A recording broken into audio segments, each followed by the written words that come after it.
Alors, la Genesis GV60 va bénéficier de la recharge sans fil, apparemment. Donc, recharge à induction pour recharger la voiture, tout simplement.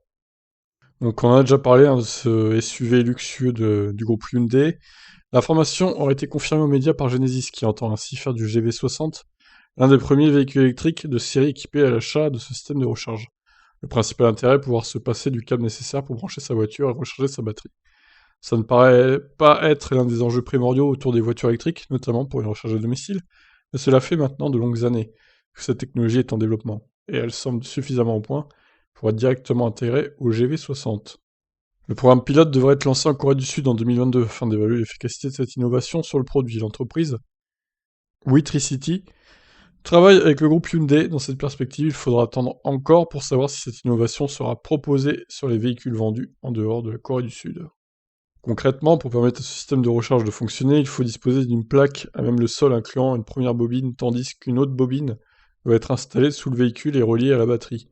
Une fois branchée sur ce secteur, la plaque délivre ainsi l'électricité au véhicule par champ magnétique, permettant de se passer du traditionnel câble de recharge.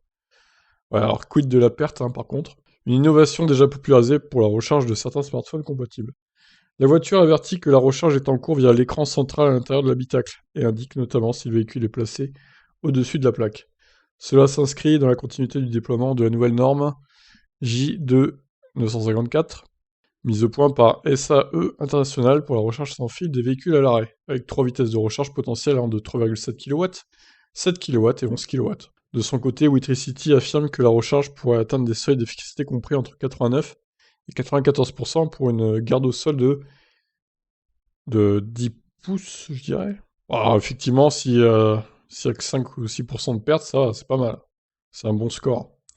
Reste à voir si ça sera aussi bien que sur le papier.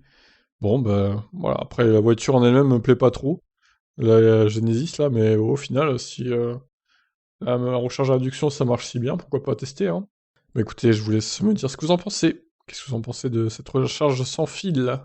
Aimeriez-vous avoir ça sur d'autres modèles? Allez, bye.